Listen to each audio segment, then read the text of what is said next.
ഇത് CPM പത്തനംതിട്ട ജില്ലാ സെക്രട്ടറിയുടെ വീട്ടിലേക്ക് പോകുന്ന വഴിയാണ്. ആ വീട്ടിലേക്കുള്ളതല്ല, ഈ വഴിയെ ചെല്ലുമ്പോഴാണ് അദ്ദേഹത്തിൻ്റെ വീട്. ആ പരിസര പ്രദേശങ്ങളിലെ പോസ്റ്റുകളാണ്. തോമസ് ഐസക്കിൻ്റെ പോസ്റ്റുകൾ നിരത്തി ഒട്ടിച്ചിരിക്കുകയാണ്. ഇത്രമാത്രം പോസ്റ്റുകൾ മനുഷ്യൻ എന്തിനാണെന്നുള്ളത് മനസ്സിലാവുന്നില്ല. ഇവിടുത്തെ MP നിലവിൽ ആൻ്റോ ആൻ്റണിയാണ്. അദ്ദേഹം ഈയിടെ ഇവിടെ നടത്തിയ വലിയൊരു വികസന പ്രവർത്തനം ഇപ്പോൾ നമുക്ക് കാണാൻ കഴിയും. ഇവിടെ അങ്ങോട്ട് ചെല്ലട്ടെ.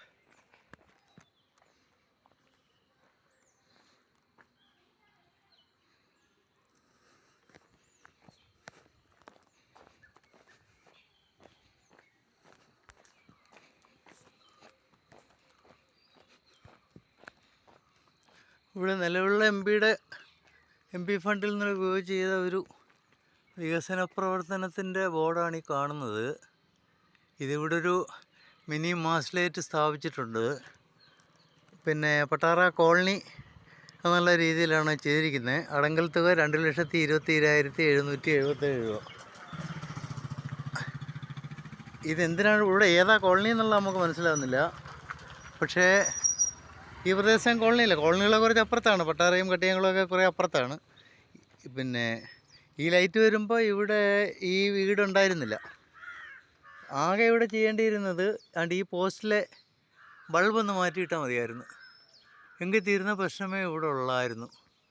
അപ്പോൾ ഇത്രമാത്രം പൈസ വേസ്റ്റ് ചെയ്ത് ഇവിടെ ഇങ്ങനെ കോളനിയുടെ പേരും പറഞ്ഞ് ഇവിടെ ഇങ്ങനെ ലൈറ്റ് ഉണ്ടാക്കേണ്ടതിൻ്റെ ആവശ്യകത എന്താണെന്നുള്ളത് അവർക്ക് അറിയത്തുള്ളൂ. മാത്രമല്ല, ഇത് CPM ജില്ലാ സെക്രട്ടറി ഉദയഭാനൻ്റെ വീടിൻ്റെ തൊട്ടടുത്തായതുകൊണ്ട് ഇവിടെ ആൻ്റോ ആൻ്റണിയുടെ പേരിലൊരു ഫലകം ഇരിക്കട്ടെ എന്ന് പുള്ളി വിചാരിച്ചിട്ടുണ്ടാവാം. അതെന്തായാലും ഒരു ബൾബ് മാറ്റിയിട്ടാൽ തീരുന്ന ഒരു പ്രശ്നത്തിന് വേണ്ടിയാണ്. ഇപ്പോൾ ബൾബോ അതിൻ്റെ ഹോൾഡറോ പോലും കാണുന്നില്ല. അങ്ങനെയുള്ളൊരു സംഭവമാണ് ഇത്. ഒരു വികസന പ്രവർത്തനത്തിൻ്റെ യഥാർത്ഥ ചിത്രം നമുക്ക് കാണാം. അത് വെള്ളത്തിൻ്റെ, ഇതിപ്പോൾ കരണ്ടല്ലേ.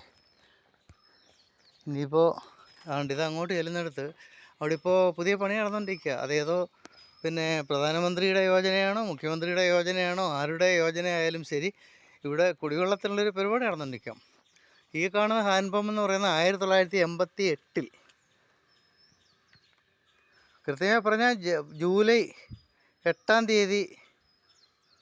തീയതി പണി തുടങ്ങി 8-ാം തീയതി പണി പൂർത്തിയാക്കി ഏതാണ്.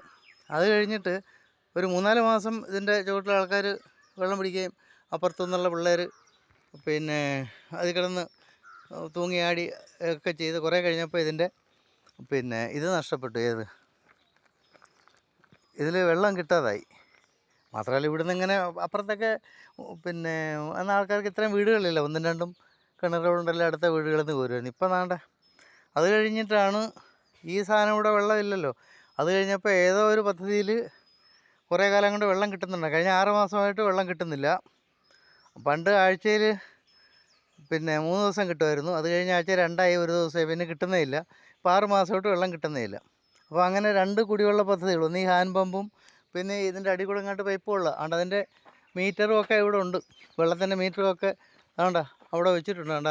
ഈ ഇവിടെ അടുത്തുള്ള ആ വീട്ടിലെ വെള്ളത്തിൻ്റെ മീറ്റർ ഇതാണ്. മീറ്ററൊക്കെ നോക്കാൻ കൃത്യമായിട്ട് ആളുകൾ വരുന്നുണ്ട്, അതിൻ്റെ കാശ് അടയ്ക്കുന്നുണ്ട്. പക്ഷേ 6 മാസമായിട്ട് വെള്ളമില്ല. അതിനൊക്കെ പുറമെയാണ് ഇപ്പം വേറൊരു പദ്ധതിയുടെ ഭാഗമായിട്ട് ഇവിടെ കൊണ്ടുവന്ന് ഇവിടെ ഒരു വാൽവും സംഭവങ്ങളുമൊക്കെ ഫിറ്റ് ചെയ്തിട്ടുള്ളത്. അത് പ്രധാനമന്ത്രിയുടെ കുടിവെള്ള പദ്ധതിയുടെ ഭാഗമായിട്ടാണ്. എങ്ങനെയായാലും പദ്ധതികൾ അങ്ങനെ പുരോഗമിക്കുന്നുണ്ട്. പക്ഷേ ഒരൊറ്റ പദ്ധതി പോലും വിജയകരമാവുന്നില്ല. അപ്പോൾ ഈ ഒരു ഏരിയയുടെ പ്രത്യേകതയാണ്.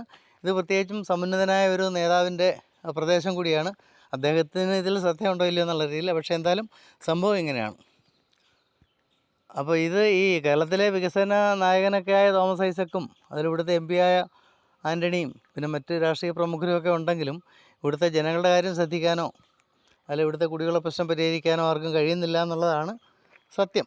അപ്പോൾ അതുകൊണ്ട് ഈ ഫണ്ട് ചിലവാക്കി ഇത്രയും ഇത് വേസ്റ്റാക്കുകയും കേവലം ഒരു ബൾബ് മാറ്റിയിടേണ്ടടുത്ത് മിനിമാസ്റ്റ് സ്ഥാപിക്കുകയും എന്നുവെച്ചാൽ പൂജ ചോദിച്ചപ്പം വസന്തം തരുന്ന മാതിരിയാണ് നമ്മുടെ ആൻ്റോ ആൻ്റണി ചെയ്തിരിക്കുന്നത്. എന്തായാലും ഇത്തവണ അതേ കാര്യം നമുക്ക് കണ്ടറിയണം. കാരണം ഇത്രയും കാലം MP ആയതുകൊണ്ട് അദ്ദേഹം ആർക്ക് വേണ്ടി എന്ത് ചെയ്തു എന്നുള്ളതും തോമസ് ഐസക് MP ആയാലും എന്ത് ചെയ്യുമെന്നുള്ളതും അനിൽ ആൻ്റണി MP ആയാലും എന്ത് ചെയ്യുമെന്നുള്ളതും ഒക്കെ നമുക്ക് നോക്കണം. കാരണം നമ്മുടെ കണ്ണിൻ്റെ തൊട്ട് മുമ്പിലുള്ള ഈ വികസന മാതൃക എന്തായാലും പൊതുജനങ്ങൾക്ക് പിന്നെ സ്വീകാര്യമല്ല എന്ന് തന്നെയാണ്. അതുകൊണ്ട് ഇപ്പം ജനങ്ങളിപ്പോൾ ഇത്തരം വലിയ വലിയ വികസന മാതൃകകൾ നമ്മുടെ മുമ്പിലുണ്ട്. ആർക്കും ഉതകാതെ പോയതും ചിലരുടെ പോക്കറ്റ് നിറഞ്ഞതുമായ വികസന മാതൃകകൾ. അതുകൊണ്ട് അത്തരം വികസന മാതൃകകളെ എങ്ങനെയായാലും ഏതെങ്കിലും ഒരാൾ ഇത്തരം വികസന മാതൃകകളുമായിട്ട് മുന്നോട്ട് വരുമല്ലോ. ഫണ്ട് ലാപ്സാക്കുന്നവരുമുണ്ട്. അപ്പോൾ അത് ഇത്തരം വികസനത്തിൻ്റെ കാര്യത്തിൽ ആൾക്കാർ ഇത്തരം കാര്യങ്ങൾ നടത്തുമ്പോൾ നമ്മൾ ശ്രദ്ധിക്കേണ്ട പ്രധാനപ്പെട്ട കാര്യം, ഈ വികസനം ജനത്തിന് ഉതകുന്നുണ്ടോ? പൈസ വേണേൽ അവർ കുറേ അടിച്ച് മാറ്റിക്കോട്ടെ, പക്ഷേ അത് ജനങ്ങൾ കൂടി ഉതകണം. അത്രേ നമുക്ക് പറയാനുള്ളൂ.